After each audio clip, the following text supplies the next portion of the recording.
Isn't that crazy that religious people fight over words and argue over things, कितनी हैरानी की yet बात cannot bring a change in anyone's life? कि धार्मिक लोग शब्दों पर और बातों पे लड़ते हैं लेकिन किसी की जिंदगी बदल नहीं सकते. The kingdom is not about argument.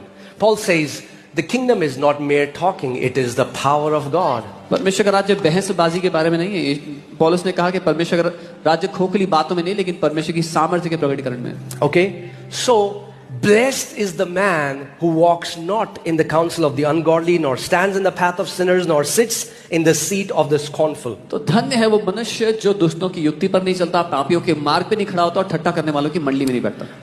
Now hear this. सुनिए, The blessed man here is defined by what he doesn't do. यहाँ जो धन्य मनुष्य है वो इस बात से परिभाषित है कि वो क्या नहीं करता. कई लोगों को जीवन में ये नहीं पता क्या नहीं करना. उनको ये तो पता है क्या करना है, मगर ये नहीं पता कि क्या नहीं करना.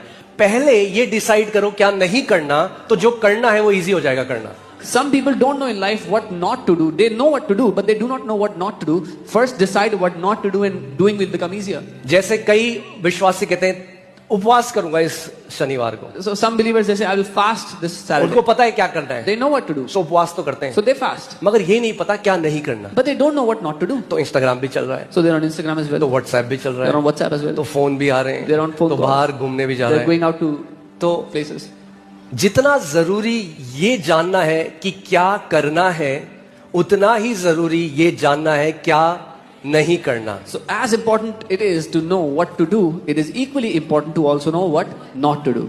ये जो धन्य पुरुष है, This ये blessed धन्य man, इसलिए है क्योंकि ये कुछ नहीं करता. this blessed man is blessed because he does not do certain things. अगर आप भी वो ये चीजें नहीं करोगे जो यहां लिखा है, तो आप भी धन्य हो जाओगे. If you also will not do those things that are written here, you will also be blessed. Amen. Amen. See, the word here blessed is not Ephesians 1:3 blessed, nor is Genesis 1:26-28 blessed. ये वो वाला blessed नहीं है जब परमेश्वर आपको bless करता है. ये वो word नहीं है. That word is barak. This word blessed is not the same word as in Genesis or Ephesians 1:3 when God blesses you. That word is barak. Do you want to know what is the meaning of this word blessed? जानना चाहते हैं इसका अर्थ क्या है? Happy. खुश. Can you put the Hebrew word? Okay, the word is asher. What? Asher. Okay, it means happiness. यानी happiness कुछ करने से पहले कुछ ना करने से आती है.